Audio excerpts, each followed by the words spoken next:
Okay, so we're diving into a story that, honestly, sounds like something you'd see in a movie. One of those action thrillers. Oh, yeah. Like, picture this. Authorities raid a politician's home, right? But here's the twist. Instead of finding, I don't know, incriminating documents, they stumble upon a massive stash of cash. Wow. Millions of dollars just hidden away. Now that's a plot twist. Right. And get this, it all ties back to a much bigger story, draft dodging in Ukraine. So today, we're talking draft dodging. We'll unpack how it's happening, the sheer scale of it, and how the Ukrainian government's trying to handle this whole thing. And to help us make sense of all this, I'm joined by, well, an expert Hi. who can help us connect the dots because, honestly, we're talking millions of dollars, secret escape routes, people disguised as truck drivers. It sounds like something out of, well, an action movie. You're not wrong there. It does have a certain cinematic quality to it, doesn't it? It really does. But as wild as it sounds, this is the reality in Ukraine right now. Since the invasion last year, we've seen a surge in people trying to avoid the draft Wow. and the lengths they're going to avoid military service. It's pretty remarkable. And this story about the politicians' hidden fortune, Yeah. it just kind of throws a spotlight on the whole system, one that's grappling with not just the war, but, corruption, desperation, all of that. Yeah, no, absolutely. And it's a lot to unpack. So let's break it down a bit. We've heard about these tactics, fake medical certificates, smuggling operations. Right. What are we actually talking about here? Like specifics, what does this actually look like on the ground? So you're right. Those are like the two main avenues we're seeing. On one hand, you've got falsified medical documents, and this really preys on the vulnerabilities of a healthcare system that's already been through the ringer. Right, yeah. Years of conflict, it's been strained, and people are taking advantage. And then you've got the more, I guess you'd call it the more daring option smuggling. Oh, yeah. We're talking clandestine operations, people being moved across borders in secret, often for a hefty price. Yeah, I was reading about these cases, people paying like upwards of $10,000 to be, get this, guided through mountain passes into Romania. It's credible. It's dangerous. It's you can just imagine the desperation. Absolutely.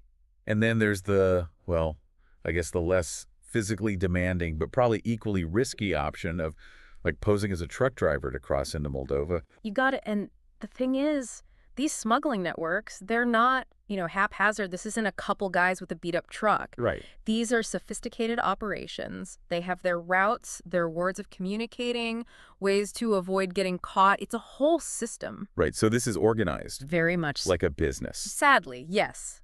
And it's lucrative. Yeah. And with so many people trying to avoid service, I mean, you've got to think this has got to be putting a strain on the government, on their resources. I read something about like 9,000 criminal proceedings related to draft dodging. That's right. And that number, it's significant. That's a lot. It is. And the thing is, that's likely just the tip of the iceberg. Some estimates say nearly 20,000 Ukrainian men have fled the country illegally since the war began. Wow. So the 9,000 cases. That's just a fraction. Yeah. It highlights just how big of a challenge Ukraine is up against. Yeah, and how do they even begin to respond to that? I mean, that's a lot of people to try and track down, prosecute. Like, how is the Ukrainian government even starting to address this? Well, they're trying to tackle it from several angles. Okay. First, they've launched investigations into recruitment offices. So these are the local. Right, the local branches that handle enlistment. The goal is to weed out corruption, bribery within those offices themselves, because that's often a weak point. Where it starts, yeah. Exactly. Yeah. Then there's the question of consequences for those who do manage to dodge the draft. Right, because they got out, but what happens to them? They're looking at stricter legislation, increasing fines, potential jail time, even confiscating assets. Wow. The idea is to make it a much riskier proposition. A real deterrent. Makes sense. Yeah. And I bet they're working with international agencies too, right? To try and dismantle these smuggling rings. Absolutely. They're collaborating with Interpol, sharing intelligence, coordinating across borders, because these networks, they don't stop at a single border. Oh, yeah. It's way bigger than that. It's international. Which makes it even harder. Oh, for sure. You need that international cooperation to even stand a chance. Yeah.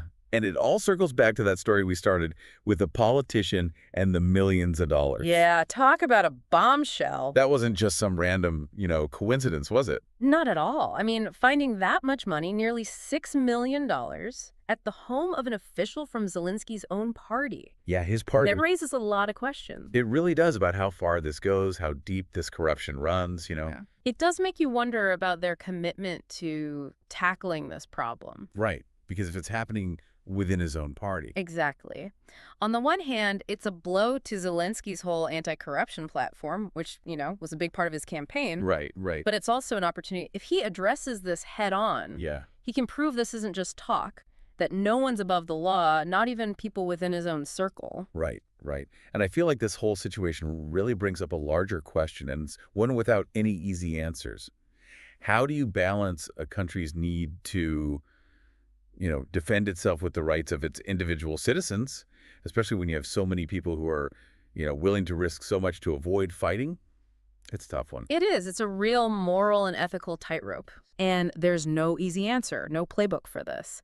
And the consequences of these draft evasion schemes, the government's response, it's all going to have a lasting impact. On their entire society. Absolutely. How they choose to handle this, how they balance individual choice with national security, it's going to be felt for generations. Yeah, it's one of those things that'll still be debated and discussed, long after this current war is over. It's a defining moment for them, really. It is.